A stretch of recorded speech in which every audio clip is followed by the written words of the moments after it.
సజ్జల రామకృష్ణారెడ్డి గారు, అదేవిధంగా అయోధ్య రామిరెడ్డి గారు, ఇతర పెద్దలందరికీ, అదేవిధంగా ఈ సభకు మిక్కిలిగా విచ్చేసినటువంటి వైఎస్ఆర్ కాంగ్రెస్ పార్టీ కార్యకర్తలకు నా హృదయపూర్వక వందనం. ఈ రోజున ప్రత్యేకంగా జిల్లా అధ్యక్షులుగా అంబటి రాంబాబు గారిని, అదేవిధంగా జంట పార్లమెంట్లకు పరిశీలకులుగా వేణుగోపాల్ రెడ్డి గారిని నియమించడం జరిగింది. ఇది వారికి పెద్ద పదవి కాదు, అయితే ప్రతిపక్షంలో ఉంది కనుక ఇది పెద్ద బాధ్యత. వారికి ప్రతిపక్షంలో పనిచేసినట్టు అనుభవం ఉంది కనుక దీన్ని దిగ్విజయంగా నిర్వహిస్తారనడంలో ఏమాత్రం సందేహం లేదు. మన గుంటూరు పార్లమెంటు నియోజకవర్గం వచ్చేసరికి మొన్న ఎన్నికల్లో జగన్మోహన్ రెడ్డి గారు ఒక వినూత్నమైన నిర్ణయాన్ని తీసుకున్నారు. 7 అసెంబ్లీ నియోజకవర్గాలు ఉంటే 4 కొత్త రక్తంతో నింపారు. ఉదాహరణకు కొన్నూరులో నన్ను, ప్రతిపాడులో కిరణ్ గారిని, అదేవిధంగా గుంటూరు 1లో నూరి ఫాతిమా గారిని, అదేవిధంగా మంగళగిరిలో అనుభవమైనటువంటి వ్యక్తులకు తోడుగా కొత్త రక్తాన్ని ఎత్తించాలనే ప్రయత్నం వారు చేయడం జరిగింది. అయితే కాలం కలిసి రాకో కారణాలు ఏమైనప్పటికీ అనేకమైనటువంటి మ్యానిపులేటెడ్ కారణాలు ఉన్నాయని ప్రజలు అనుకుంటూ ఉన్నారు కనుక పార్టీ అపజయం చెందింది.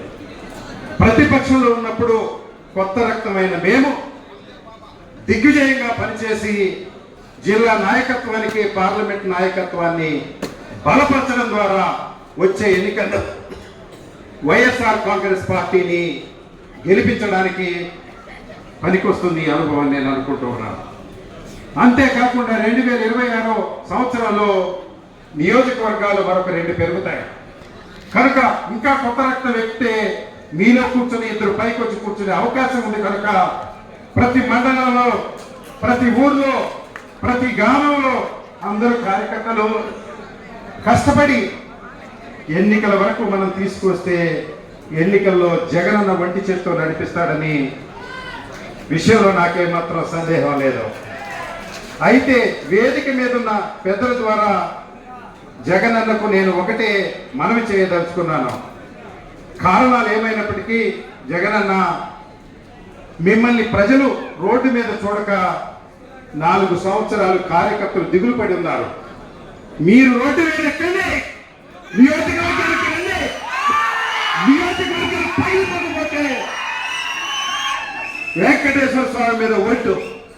ఈ ఎన్నికల్లో ఇప్పుడు ఎన్నిక జరిగినా కూడా జగనన్న తిరిగి అధికారంలోకి వస్తారనేటువంటి విషయాల్లో ఏమాత్రం సందేహం లేదు. త్వరలో జగనన్న మీ సౌలభ్యాన్ని బట్టి ప్రతి నియోజకవర్గానికి వస్తే మేము భుజాలు ఎత్తిపోయడానికి సిద్ధంగా ఉన్నామని మీ ద్వారా తెలియజేస్తూ ఈ అవకాశం ఇచ్చిన జిల్లా అధ్యక్షులు నా హృదయపూర్వక నమస్కారాలు తెలియజేస్తూ సెలవు తీసుకుంటాను. మీ అంబటి మురళీకృష్ణ. థ్యాంక్ యూ అన్న. ఇప్పుడు